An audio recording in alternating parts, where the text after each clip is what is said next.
would like to introduce you all to Helena Danielson. I have not met Helena in person, but she teaches language arts at Forestview Middle School. We're fortunate to have her share her experience teaching English with the Concordia language villages over in Tanzania. And she's been in the Brainerd Lakes area for, I believe, 25 years with the school district. And like I said, she's now currently teaching middle school students via distance learning. Today was the first day, so she's had a busy day already. So please join me in welcoming Helena. Thank you. I'm going to go ahead and highlight you so I can drop out of the picture. All right. Well, hi, I'm Helene, and I am just a gal that has had this like crazy idea that I someday wanted to go to Tanzania. And in March of 2019, an email came across my inbox that actually had an opportunity where I could apply to go and teach English. And it seemed like a crazy thing to make a choice like that and leave my home for a month. In a pretty short amount of time, I made that choice. But I think I'd always felt this sort of pull that Africa is somewhere I wanted to go. I just wanted to see this part of the world that I couldn't even imagine. I think so many people think of Africa as all desert, and it has so many different landscapes. And I just wanted to experience the nature of it. I wanted to see, how do people live in this place that we only read about and see on television. I wanted to just soak up the beauty of the culture. And not gonna lie, I really wanted to see animals. I was really excited about seeing animals in the wild and, not behind bars and fences and things like that. And so I had this opportunity to go. It was 5 weeks that I spent in Africa. And I am by no means any sort of an expert on anything. Just wanting to share my pictures and tell a little bit about my story. So when I went on this adventure, I did so as part of a joint effort between the Grumeti Fund that Tracy mentioned and the Concordia Language Villages. It's a cooperative effort. They've been doing this program. It was the third year of it, is the year that I participated in. And it's so much better than I can even explain it. When I was there, they were actually doing some marketing work. And so Rob Beacons, who is a beautiful videographer, his photography is amazing. He did some interviews and some promotional work for the Grumeti Fund. So I'm going to share a 5-minute video for you so you can see some of the kids in action and some of the places in action. I'm just going to get that rolling.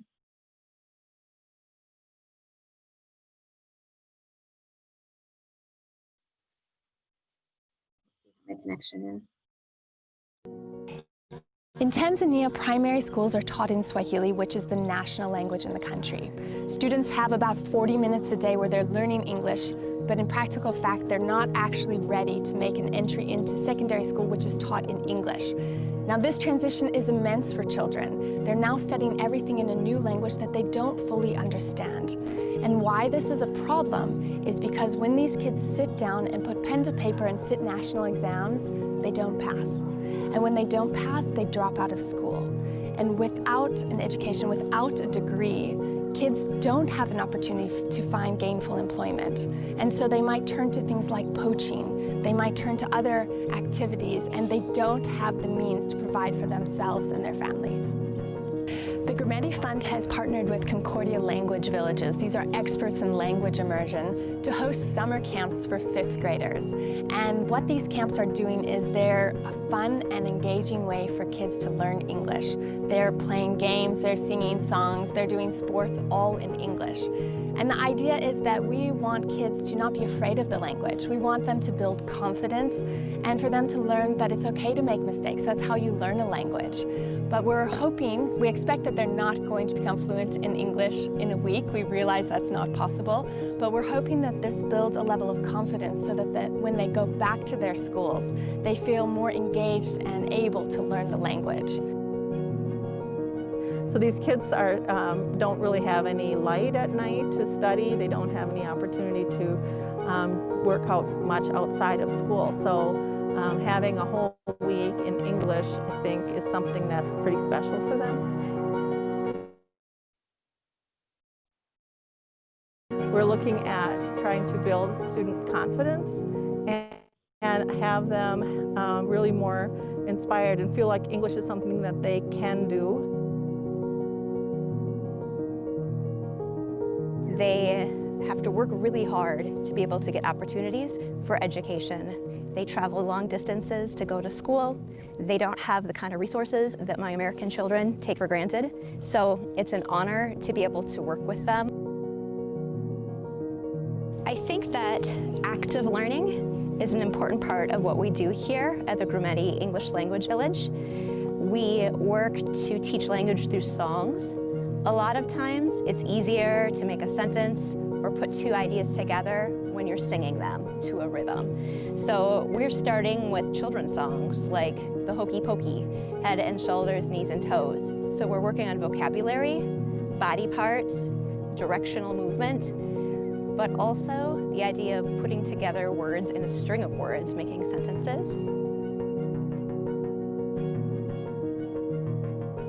So I was born in Tanzania, so coming back, I think it meant a lot more.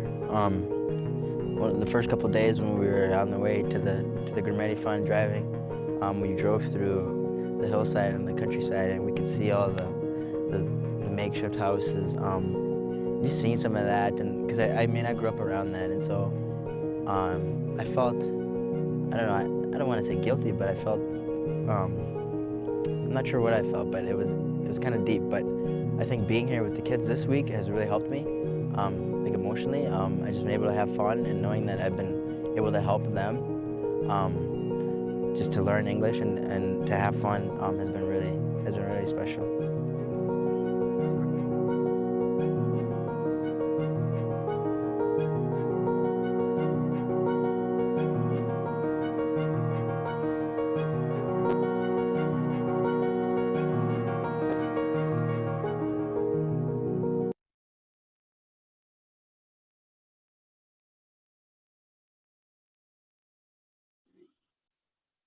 So I feel like that gives you an amazing summary of what we were doing there and how we tried to make it happen. When I went to Tanzania, you talked to us about planting seeds, and I guess I'll talk about that in a moment. So if you're not familiar with where Tanzania is located, it's the southeastern part of Africa. So we're right below the equator, which means that when I was there for the month of June, it was winter. Winter looked like mid 80s most days. At night, it might drop down to about 60, which found some of my African friends wearing scarves and things like that and jackets. The Grumeti concession is the location. So if you look at Tanzania, right up on the very northern part of Tanzania is the Serengeti National Park. And just north of that is the Grumeti concession. And that's where I was stationed for the first few weeks of my experience in Africa. It's right next to Lake Victoria. Lake Victoria is the second largest freshwater lake in the world. Do you know the largest? The largest freshwater lake is Lake Superior. So I've had a chance to actually be on both of those lakes. It was very similar in a lot of ways to some of the vistas you'd see along Lake Superior. We saw the big boats bringing in cargo, a lot of rocks. Our boat driver described the rocks as being amusing and precarious, which was a fun description.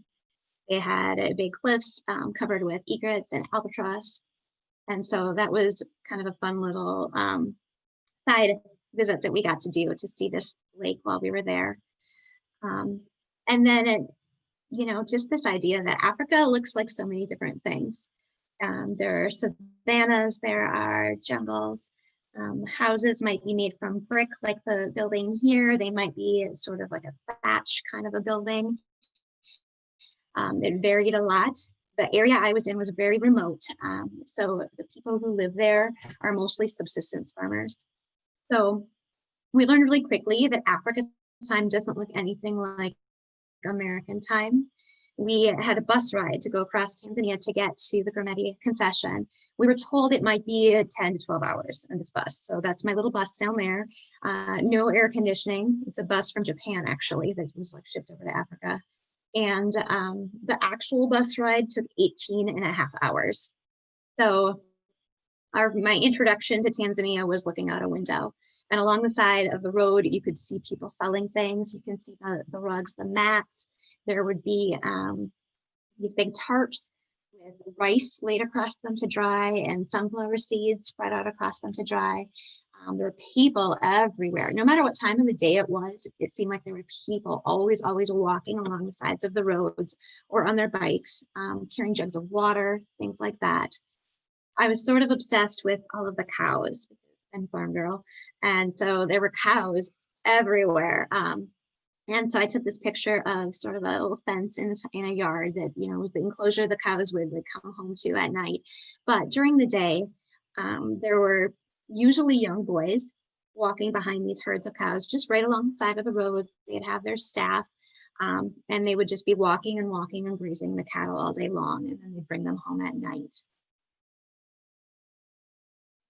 Back at the camp, this is sort of a picture of like day-to-day life. This tent that you see, that was my classroom.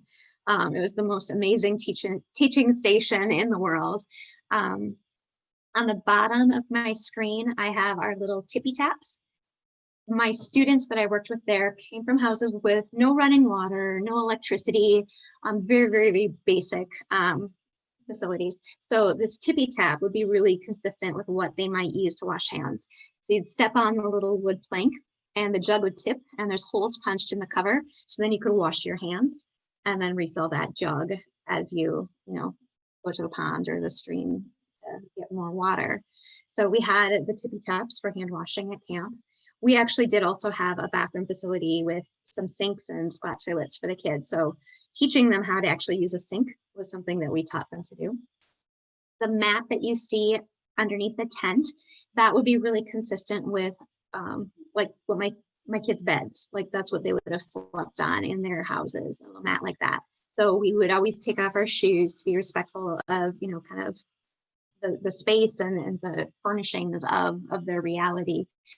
And so I thought the picture of the shoes was kind of neat because you can just see this huge variety. I mean, the kids had basically, whatever hand-me-down things that probably people from America sent off to Africa.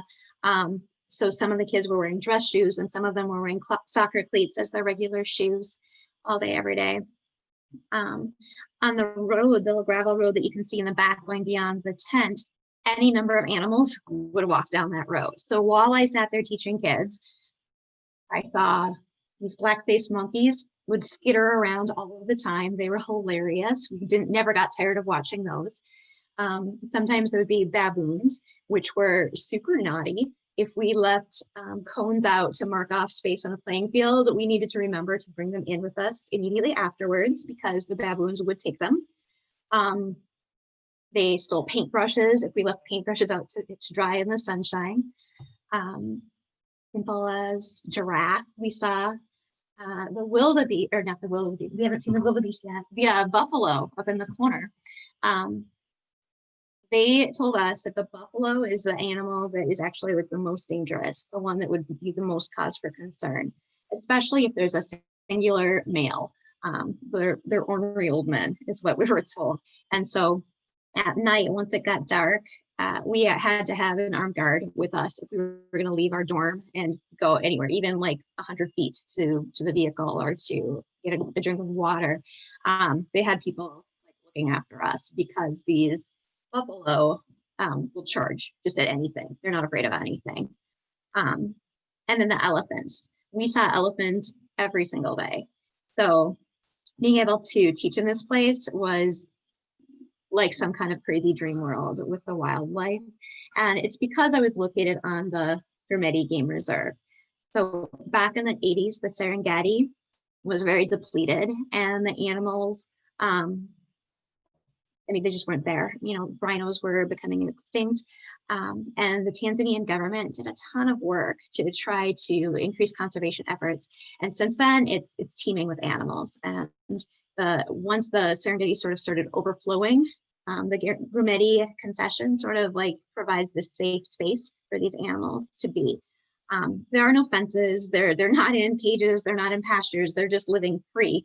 And it's 350,000 acres of space for these animals to be. On our area, we had the soccer pitch. I think some of my soccer parents' friends are watching me speak today. So this would be really typical of a soccer goal situation. I saw this all the time along the side of the road. And then as far as soccer balls, the kids would use pretty much anything they could to create a ball. I saw kids kicking around plastic jugs as soccer balls. Once I had an opportunity to purchase soccer balls on a little street vendor. And so this is what a soccer ball looks like that I was able to buy I brought home for my children. And it's made from sort of like packing straps, and then it's stuffed with plastic bags. And I was told that this kind of a soccer ball is going to become obsolete in a couple of years because Tanzania has banned plastic bags. So when you go into the country, you're not allowed to bring anything packaged like in plastic bags. They are just really, I feel like, forward thinking, trying to protect their resources that they have. People like to ask about the food. I ate very well when I was in Africa. And of course, that's largely because of this organization, the Grumeti Fund, made sure that the kids who were able to attend this camp we fed them breakfast in the morning, which was sort of a porridge called uji.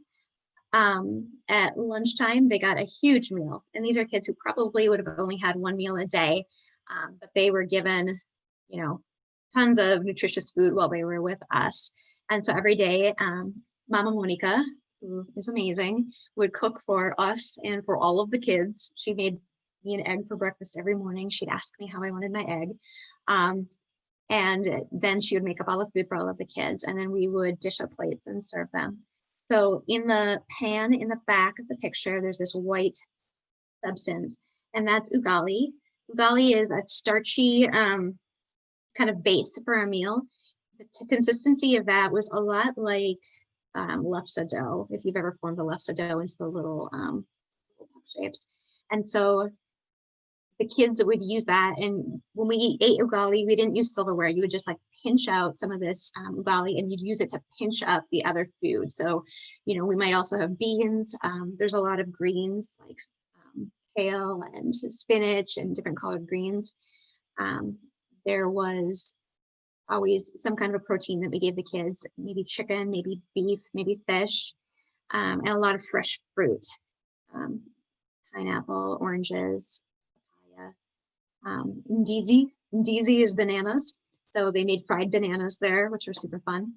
And so you would use this ugali to kind of like pinch up like the vegetables and the meat, and then you'd eat it by hand. And then the other kind of staple food that they ate a lot of is rice, is the other big starch. So here's some of the kiddos eating just plates full of food. Some of them wanted to bring it home for their families, which was sort of heartbreaking because we couldn't let them, bring the food home with them. But it was definitely a very, very appreciative group. They definitely valued like the opportunities and the things that they were getting exposed to when they had this chance to go to this camp. So, here's some more pics of kids. I could tell you stories for hours about the individual kids that I got to work with because they're amazing little personalities. Rungaida, the gal in the top left, was just a little spitfire. Her name was misspelled, and the African names were a mouthful to try to learn how to pronounce at first. And her name was misspelled. So we would try to sound it out properly. And she would so patiently shake her head, and she would try to help us. And we finally got her name down. She was just so much fun. Sophia, right next to her, was so quiet and so shy and just timid little thing. But when she and Sarah, who is right above my head in the little group picture, when they sang, it was amazing. The confidence, they were the leaders. They do call and response songs in Swahili. Music was definitely a uniting thing for all of us. We taught them English songs. They taught us Swahili songs. it was a lot of fun to connect with these kids with activities. So each week I would have a group of students that was assigned to me. And then in the following week, we get another crew of kids. So every week there would be 30 students that got to come to be a part of our experience from village schools. So these are my kiddos from the first 2 weeks. Sheeta is another gal that was sort of interesting to me. We would try to line the kids up, things like boarding the bus at the end of the day. There was a bus that, as part of the grant in this program, would go and pick the kids up at their village schools. They'd walk to their village schools, be picked up and brought to us to work with. And we'd try to line them up to get on the bus, or we'd try to, you know, share equipment and materials. And Sheeta would take, like, literally grab onto kids in line, grab them by the shoulders and just toss them out of the line. She literally like picked up other children and just threw them so that she could make her way to the front of the line faster, which at first just horrified me. And I was like, no, no, no. And I pulled her out and I tried to explain, you know, what we're going for and to be kind to my friends and things like that. And, you know, their English is very, very, very beginner level. Mostly what they're doing is repeating words back to us. And then we're working on having them be able to create like sentences on their own. And so trying to explain to her why I wanted her in the back of the line, she just didn't know what this crazy lady was talking about. And upon reflecting, you know, it made a lot of sense because these kids are usually in classrooms with 100 other students, and there's not enough materials for every student to have access to the equipment. So especially if you're a girl, if you cannot stand up for yourself and advocate for yourself and you make sure you get what you need, you're not going to get what you need. One thing that this program did was equal numbers of boys and girls got these opportunities for education. And so part of what this trip did for me was it really helped me like pause, flip my thinking. Like, where is this behavior coming from? Which is something I think is just so good to do in day-to-day life as well. You know, we don't know somebody else's story. We don't know somebody else's like reasons for how they behave or how they respond to a situation. So this is another group of my kiddos. One of the most fun things that we got to do was we got to ride the bus back to their village schools with them during the week, which was so much fun. Riding in the bus, our Wagas, our driver, was amazing because there were goats running across the road and cows, you know, moving across the road and kids chasing the bus. Little like village kids would run alongside the bus waving at us. And the kids would, you know, grab onto us and like stick our heads out the window so we could wave at their friends and their families as we drove them to their, you know, different villages. The bus ride was a ton of fun. And that's where we got to hear so much of their Swahili singing because it's all English at the English camp. And the kids too were great. They would practice their English on the bus. They'd look out the window and point and say, I see a chicken. I see a dog. I see a tree. I see a grandfather. So it was just so much fun to kind of let them take the lead and see what they had to say. On our bus ride, at one point when we were leaving the Grumeti concession, we passed a herd of elephants. So we got to be pretty up close and personal next to these elephants. We stopped the bus and looked. And the young guy in the picture with me there is Timbo, who was one of my charismatic little guys. He was a funny kid. He, you know, he's the kid who, you know, wanted to sneak off to the bathroom so he could play in the sinks and things like that. But he always carried himself well, and he had his shirt all buttoned up, and he was just such a delightful guy. So Timbo is Swahili for elephant. So the kids would all call him Mr. Elephant. So we loved it when he got to see the elephants. When the kids see the elephants, they don't get excited the same way that we Americans got excited with the elephants. Because again, these kids, their parents are subsistence farmers. 99% of the population in this very, very rural area are subsistence farmers. And so when their homes are pressed right up against the Serengeti and the Grumeti, animal interaction is not a good thing. Their gardens, their fields are smaller than my garden at home. And their tools are very, very primitive, handheld, with pieces of metal to till the ground. Everything was done 100% by hand. They grew things like corn and beans, and they grew enough to survive. So if an elephant were to come into their field, they could destroy their food crop for an entire year in one night. So villagers would often stay up late when it got near harvest time, you know, with torches to protect their crops from the elephants. If an elephant gets into a village, it's usually met with like spears and arrows because they need to protect themselves and protect their livelihood. And so part of what the Grumeti Fund works with is actually this animal-human interaction and working with local villagers to try to like problem solve and make this be a solution, a situation where Native people could, you know, appreciate and value the animals, but that the animals wouldn't hurt the people and their livelihood. Since I've been there, they've actually started a boundary fence in between part of the Grumeti and some of the villages, and that I think has been really effective from what I've read. That was not the case when I was there. Africa has no fences. That's what they always said. Tanzania has no fences. And so, yeah, this is a picture of the elephants when they were actually around our environmental center where we were working. And one day there must have been at least 20 of them, and they were climbing in the hills around us. And the noise that they made as they tore up vegetation, it was so loud and destructive sounding that I can only imagine what these villagers felt like as they try to like coexist. So the Grumeti Fund does a lot of work with like collaring elephants to track them and see what kind of like range they're moving about in. They try to intercede if an elephant is heading into a village so that they can get it out of there. So they do a lot of animal ecology work. So this is a school. Let's see. This one is the Singisi primary school that we got to visit. We asked on one of our bus ride home, could we get out? Could we get out and look around and see what the school looks like? So it's a number of buildings with sort of a courtyard. And you can see one of the classrooms there, which is as primitive as it looks, just the brick walls like that. Some of the classes were a little bit in better shape than others. But basically these desks, that's what they look like, sort of boards. You'd squash in 5 or 6 kids, and then 100 of these kids would be packed into these little classrooms. And that's their reality. That's their opportunity for education. So, we did some kind of like little for fun lessons while we were there in their school. And it was such an experience of mixed emotions because these kids were so proud of their school.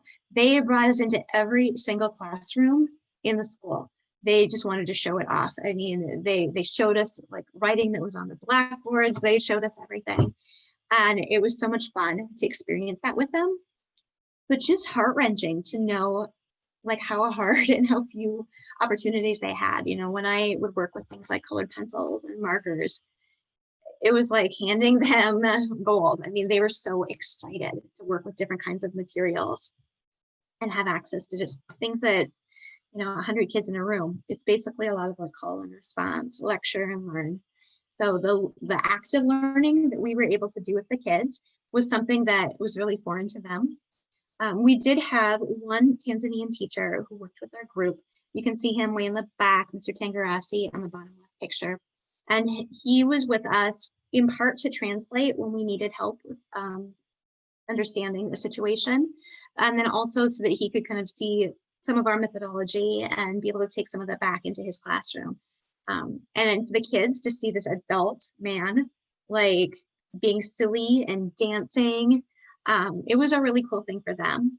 And I think that because we were so physically involved with active learning and the music and the coloring and huddling around reading books and looking at pictures together, I feel like relationships just form really quickly. And I feel like we got really attached to these kids very quickly. You can see in the bottom right picture, it's getting close to the last day, and you can tell he is so sad. This is one of my groups on it, as I was putting them on the bus to say goodbye, and it was heart-wrenching because I don't know what their future is going to hold for them. I don't know if they're going to be able to go on and stay in school. just the unknown of it was hard to say goodbye. And the kids didn't want to say goodbye either. You know, they'd reach out of the bus and hold onto our arms and just hang on. And so it was tough. It was really tough. I didn't expect to be so attached to the kids because, you know, I get the joy of working with kids all the time. And I say goodbye at the end of the year all the time. But this was so very different because I just don't know what their future is going to hold. So after our last day teaching at the center, our treat to bring our spirits up was our first game drive. And so we got to go out on these game viewers, these vehicles, and drive around and look for animals. You never know what you're going to be able to see. The scouts communicate with each other by radio, so you know they know kind of where animals are located. But I had the opportunity to see so many amazing kinds of animals. Zebra, ostrich, black-faced monkeys, a wildebeest, gazelle, topi, a secretary bird, martial eagle, a gray heron that like swooped down and actually caught a mouse and like carried it away right in front of us.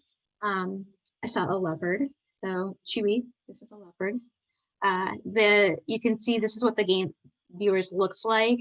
When a really interesting animal has been located, they'll often radio and other people will come to be able to see that animal. The Grumeti concession has limits on how many vehicles they'll allow within a certain amount of space close to that animal. Some like safari situations, you might, in other parts of Africa, you might have like 30 vehicles all, you know, swarming around an animal, but they really do a nice job of respecting the animal space. So we got to see the leopard up in the tree. We waited patiently. Eventually it had a good stretch and it climbed down out of the tree, walked through the long grass, just right in between all of the vehicles. You could just see the little tip of its tail poking upward. Giraffe, Twigga, this is our team name, Twigga. Giraffe were amazing. What else did we see? We saw hyenas, we saw herons, we saw, well, this is my group, this is my team. 3 of us were currently teaching and 3 of us were college students. And I like to call them my Africa travel family because of the deep connection we so quickly formed. I didn't know any of them before I met them, you know, at the airport, but we definitely, sharing this experience together, have just a forever connection. They're amazing people. So we get to share this experience together too. We saw elephant. They let us get out of the vehicle to take pictures like with the elephant, so it was ambling towards us until it got close enough. Then they said, get in the car, get in the car. And the elephant actually walked right in front of our car. It flopped its ears, so it let us know that, you know, it wasn't super keen on us being there. So we just kind of sat quietly, it gave a big trumpet and headed on its way. So over and over in Africa, I just found myself saying, what is this life? Like, how is it that I'm living this life and seeing these things? And of course, the thing that we really wanted to see was lions. And so just as we decided it probably wasn't going to happen, the sun started to go down. They turned off our little like bumpy, gravelly path and went through the grass. And sure enough, they found us some lion. So they reminded me of my cats just lounging around. These mama lions couldn't have cared less. They completely ignored us as we got a chance to look at their babies, which was really wonderful. So after that, we packed up all of our stuff and we moved to another town, a village called Bunda. It's large. I mean, it's not small. The population there is like 330,000. I looked up today. We were sort of on the outskirts of the town, and the kids we worked with were the rural kids that were brought in for this same opportunity through the Grumeti Fund. So the environment here was really hilly, really rocky. You can see kind of the town there in the back. Here we got a chance to go to a cash machine and get some Tanzanian shillings because now we have some opportunities to maybe do some shopping at the village and the market. The picture here, kind of towards the top left, there's a lot of like tin roofed buildings that all sort of look the same. And that is like the area we would go into our shopping. It was this total mix of just really, really like simple, rustic kinds of things and other buildings that were a little bit more, I don't know, like developed looking.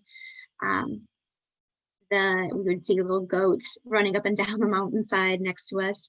The bottom picture is our pavilion, our kind of teaching space. that we worked with when we were in Buda. So it's a whole different group of kids that we got a chance to work with here. My teaching space this time, I had that little pavilion area in the back left corner of the picture on the left of the screen.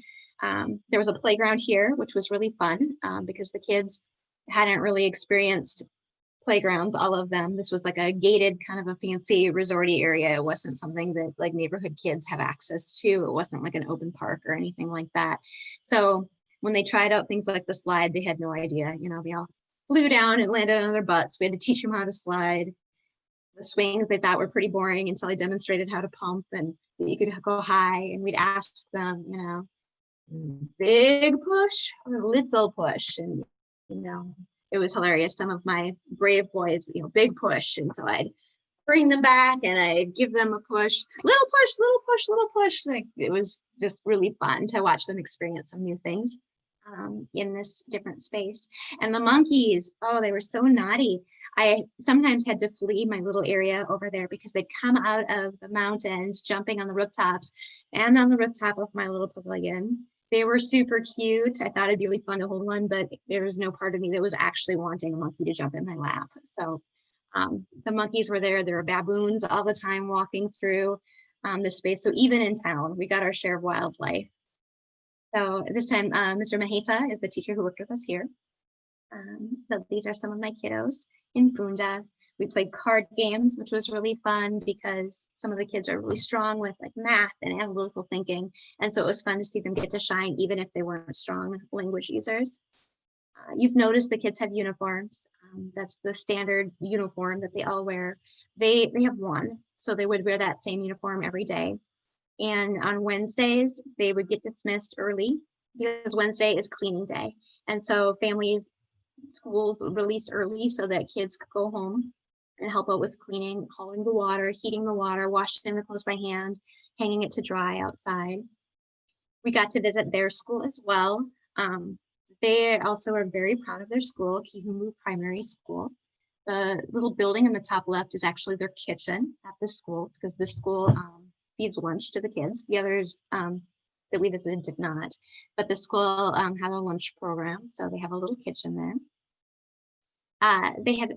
They were super proud of their copy machine. They had a copy machine at the school, so I took a picture. And I thought it was really interesting looking at their record keeping. You know, you see the pictures of the records for each of the students. And I think that it's just the way of education, like data driven is how things are. And the importance of testing becomes very important because like the video said at the beginning, the kids need to pass a test in English to be able to continue past 7th grade. So this chart, the columns on the left, for obviously the year when they're tracking their data. The first 3 columns are the number of kids prepping to take the test. So if you look at, say, 2013, 30 refers to 30 boys were doing the prep, 33 girls in the second column for a total of 63 kids prepping to take the big nationalized test. The next set of numbers are the kids who actually took the test. Sometimes it's the same, 30, 33, 63, but sometimes something happens and someone doesn't test. And then the final 3 columns are the kids who passed. So 9 boys, 2 girls, a total of 11 kids passed in 2013 from this school. So 100 kids in the class, 63 prepared and were ready for the test. We're at the level and only 11 passed. So I think that the statistic is like 30% on average of kids are even able to continue on with their schooling. But if you look at the chart, their numbers are growing. In 2018, they had 53 kids pass the test. So that's kind of speaks to the importance of what we were doing. You know, in our time with the kids, we weren't there long enough to like teach them to be fluent in English, but we were there to plant seeds, to make them have some confidence, like not to be afraid to speak words in this other language. And then also that they could teach their friends, and it just kind of helps the community. So their school, they had 1 classroom. This is the 7th grade classroom. This 1 classroom had electricity. They were very proud of this because the test is in 7th grade. They welcome kids to stay late into the night studying, and they did. The young man in the bottom, it was winter break when we were there, but he and his friends were in school working on math. They were prepping. They were, you know, the test is so important. The kids choose to be in school as long as they possibly can be.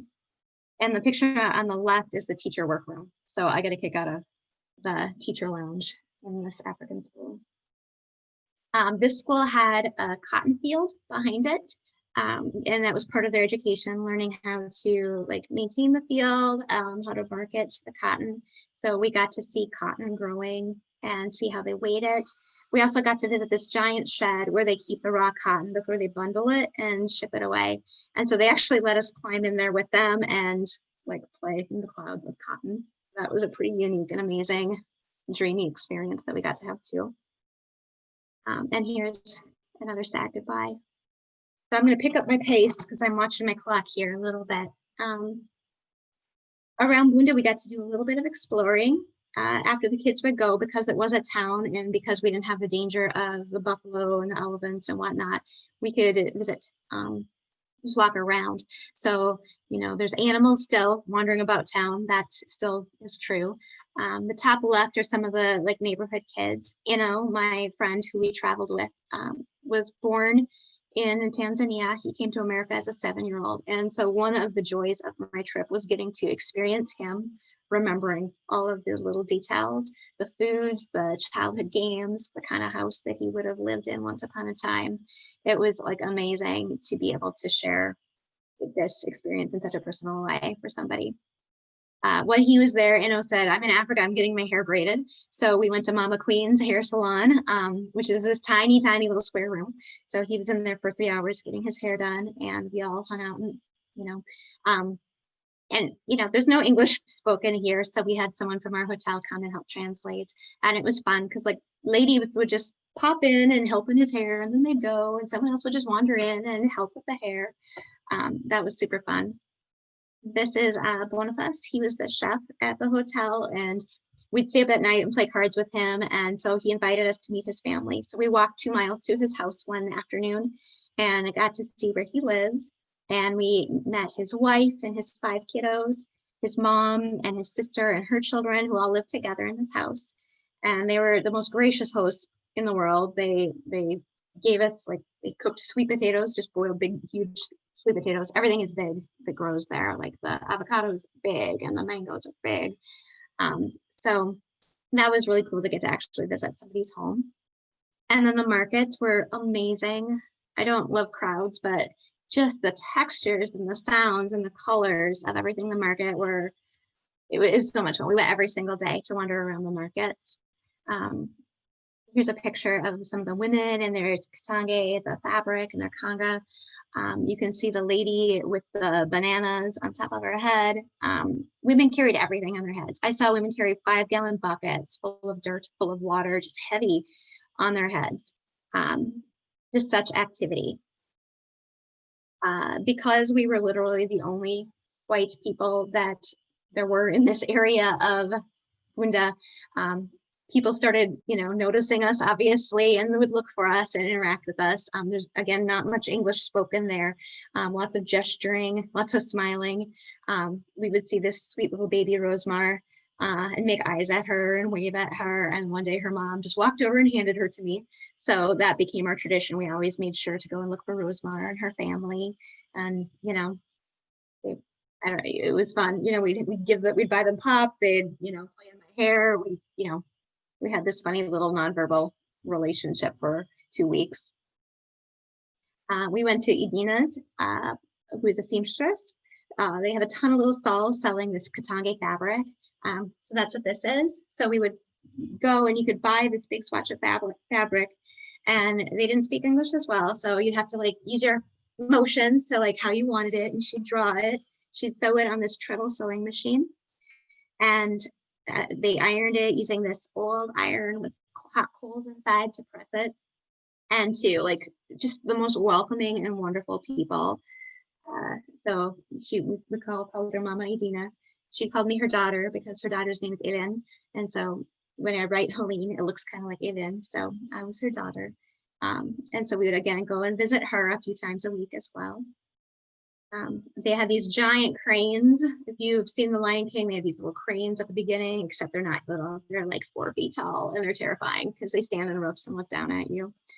And then lastly, we had one more safari, one more wildlife game drive to be able to go out and about and see animals before we left, just to kind of like celebrate and have our big final hurrah. We saw a lot of zebra, and typically with the zebra come the wildebeest. One interesting thing on the top picture, you can see an ostrich. The ostrich are much taller than zebra, which I didn't realize that. The ostrich were huge. And so just in time for our very, very last day there was the migration of the wildebeest, where we're talking about like 3 million wildebeest moving through this vicinity in Tanzania. So we had this opportunity to go out and see thousands and thousands of wildebeest. And we rode in this game viewer and just kind of drove among them with all the snorting and grunting and bucking. It was amazing.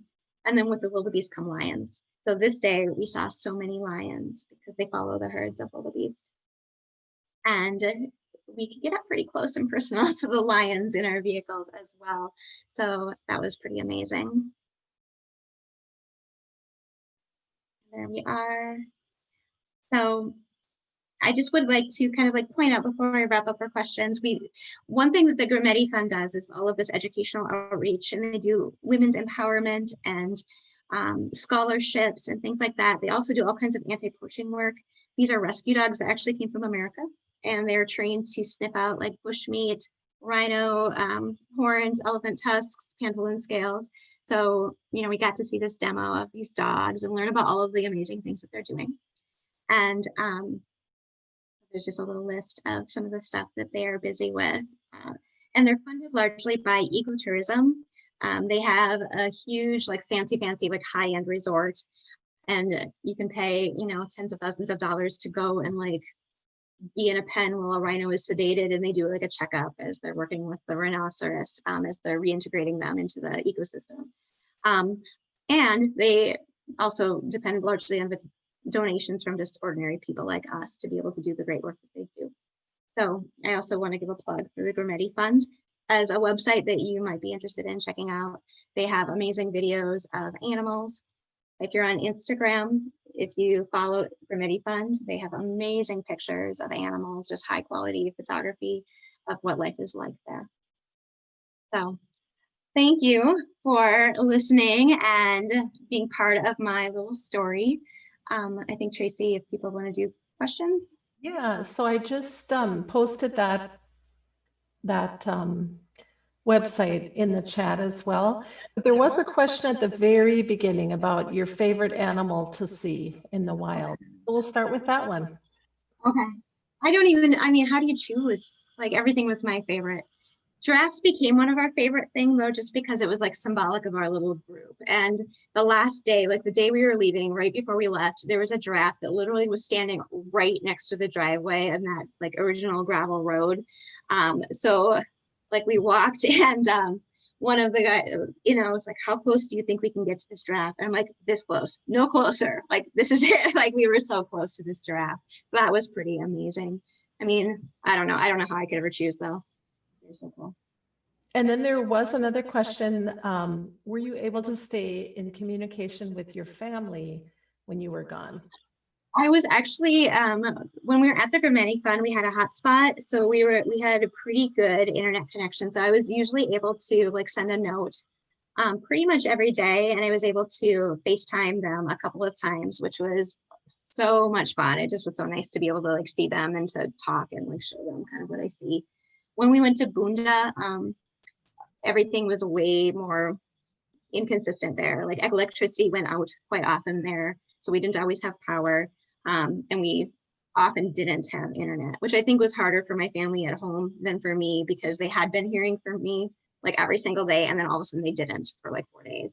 Because, you know, we just kind of rolled with it. We had a huge storm come through actually while we were there. And there was some flooding and things that were sort of an out of the ordinary, like weather patterns while we were there. So.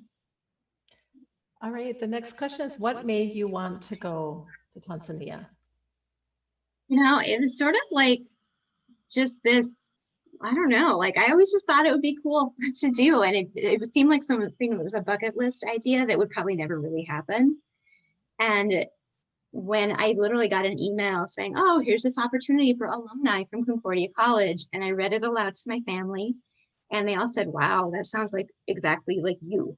And I'm like, I know, I would love to do this someday. And they all said, well, you should do it. And I said, oh, I can't though. You know, my kids are teenagers. I don't want to miss a month of summer with them. And they're all, my family was so supportive, and they, you know, they're like, go, you got to do this. And, you know, ultimately, I think it's good to model like all your dreams, right? Like have adventures and see the world. And so I went. All right, lots of questions coming in. Do you know how they keep their white shirts white? Oh my God, these women are amazing. Like we had our laundry done too. Like we would, you know, package up our laundry and pay some of the local women to do our laundry while we're there. Cause I had a backpack of, you know, my stuff, and I had, our uniform was these like tan shirts and khakis and stuff. And I don't know what they used to scrub, because my laundry has never been so clean and so well pressed as what these ladies did with such, you know, primitive tools. And this is related. Describe access to clean water, please. So the water there is definitely not like drinkable for us. Like we were, you know, told that we just couldn't drink the water at all. And we did, and we were, you know, had cholera and things like that were definitely a concern if we had been consuming water. So all of the water we drank was filtered water. You know, when we had access to water, we filled those water bottles all the time and like drank them down so that we could like refill more.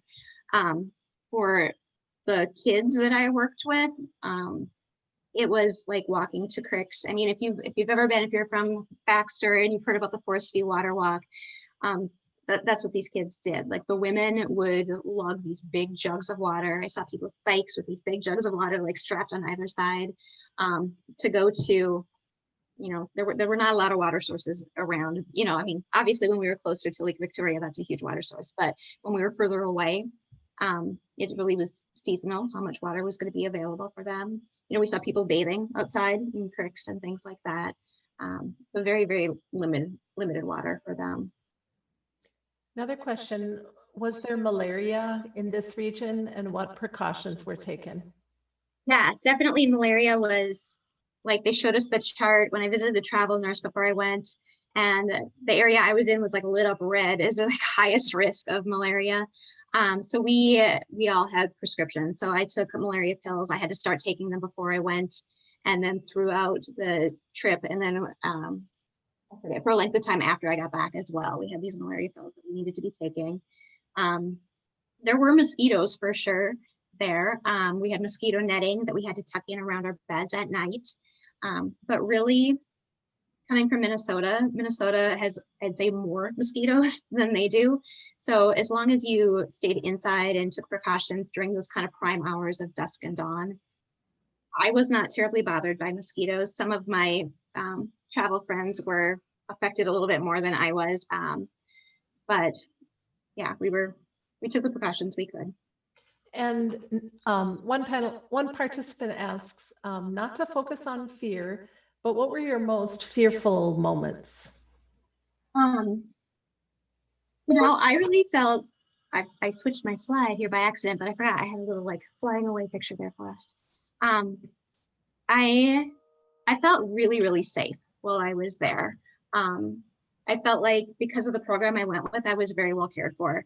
I wouldn't feel safe probably in the places I was if I was, say, trying to like just travel by myself with my family. I would never do that in some of the places that we were. But the Grumeti Fund really made sure that things were set up for us. Probably the most fearful moment was one night we were sitting outside, like talking just outside of our dorm, and we could hear these like wild dogs in the distance, and they were really loud. And, you know, we had to leave our dorm to go to the bathroom and things like that. And it was super scary that night to like walk to the door. I told, you know, who was our one guy, and, you know, he had a different like room. And I'm like, okay, if you got to stay outside here to make sure I like get back out of the bathroom and can get back to my dorm. And he's like, I'm not doing that. And I'm like, oh man, like, that was probably the most scared I was. Otherwise, when we saw animals, we always had game scouts with us, or they were sort of just doing their thing and we were doing our thing. We didn't interact with the animals, so we didn't, you know what I mean? They weren't aggressive or anything like that. We went hiking once up in the mountains, and there were some caves where some of the baboons, it looked like they lived. then we just like diverted, because I think that would have been pretty scary to be too close to their territory, because the baboons are huge. They kind of reminded me like of the werewolves on Twilight movies. Like they're just so big and they have these big snouts. And again, when we were by them, we left them alone, and they didn't interact with us personally, but they definitely were around all the time. Favorite food you ate there? Or let's see, favorite food you ate there, and then your least favorite. Mandazi. Mandazi are a little bit like donuts that they made for us. So mandazi were really good when they were freshly made. Sometimes they had like roast peanuts and things like that. I have sort of a reaction to mango, so I had to be really careful with juices, because the juices were all fresh squeezed juice. And so I had to watch out and like have other people kind of taste test to find out if there's mango in it. So I had to avoid the juice sometimes. Although when the chef, when they found out that I couldn't have mango, they would like specially, you know, go to the market and pick a pineapple and make pineapple juice for me. So the food was like, I didn't know how the food would be and if I would be hungry all month, but the food was very, very good and we were well cared for. I don't know that I had, you know, like we went to a restaurant once and they tried to make sandwiches for us. I think they tried to make them like American sandwich to like kind of impress us, and they were really bad. I'm not sure what they had all put in them, but the like traditional food, the Tanzanian food that we ate, I thought was really good. I have a question about language. I can imagine hearing all the Swahili was really exciting. And I'm just wondering, did the Concordia language villages have like a preparation session for you to teach you some Swahili before you left? So we had some training meetings that we did before going. And I think the kids that were the college students that went on the trip got a lot more training than those of us who joined them as like practicing teachers. So they had like a whole cheat sheet of different, you know, asante sana, so that we could say thank you. Habari gani, how are you? And Nzuri sana, I'm really good. Mambo for hello. Karibu, you're welcome. So they had a lot of that basic stuff down, and then they were really good about teaching me. Also, I traveled with these young people who I think learn language so much faster than I do. I was amazed with how quickly they would pick up language, especially, you know, his mom was born in Burundi, so they spoke a different language from Swahili, but even so, he picked up Swahili really quickly. And then the other thing about language there is lots of times there were tribal languages. So Swahili was actually the second language for several of the people that we worked with. So English then becomes a third language, which is sort of interesting. And we'll use this as our last question because I'm not seeing any more. What was your favorite cultural difference? Wow, that's a good question.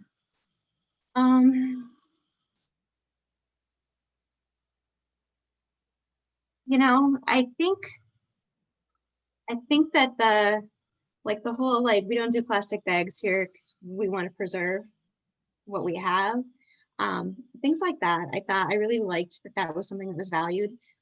Garbage is definitely a problem there. Like there's not good facilities and things to do with garbage. And so especially when we were in Bunda, there was trash, you know, and razors on the ground and things like that. Like it was not like a super clean place, but they're working so hard, I feel like, to make things better. And then also I think just like their pride. You know, they would show us flags and, you know, do you know what the colors in the Tanzanian flag mean? They would say, and so like they would teach, the kids would teach us. And the flag has green for the land, it has black for the people, it has gold for the natural resources. And they were just so proud of what they had. And so, you know, they didn't have much, but I just felt like people were generally just very, very positive and very, very appreciative. And that was just a really cool thing to be surrounded by, like such positivity. I'm sure not everybody's that way, but I don't know. In the instances I was involved with, the people in the town, everything, it just felt very like welcoming. We really want to thank you for sharing this story with us. It's super. It makes me, I mean, I've learned so much today from hearing you. It makes me want to travel again. Oh, me too. I want to go back so badly. We, before we go, I just want to put in a quick plug for next month, December 3rd. We have our environmental studies. Jason Edens is going to talk about the time that he taught in Japan. So we're really looking forward to that on December 3rd. It'll be the same type of thing. Go to the CLC calendar and look for the pre-registration link. Lots of comments coming in on chat. Thanking you, Helene. We're really blessed to have you in our community and sharing these stories. So thank you again. All right, thank you. Take care. Hope to see you in person someday. Yeah, absolutely. Oh, we've got a raised hand. Let me just see here. Okay. I think, let's see if I can. I caught, maybe you can raise your hand again. I saw the name and then it went away. I thought it started with an R. Oh, I might have lost it. Oh, maybe this was it. Was it Jim? Here's a question that's coming up. Oh, just saying thank you to you. Yeah.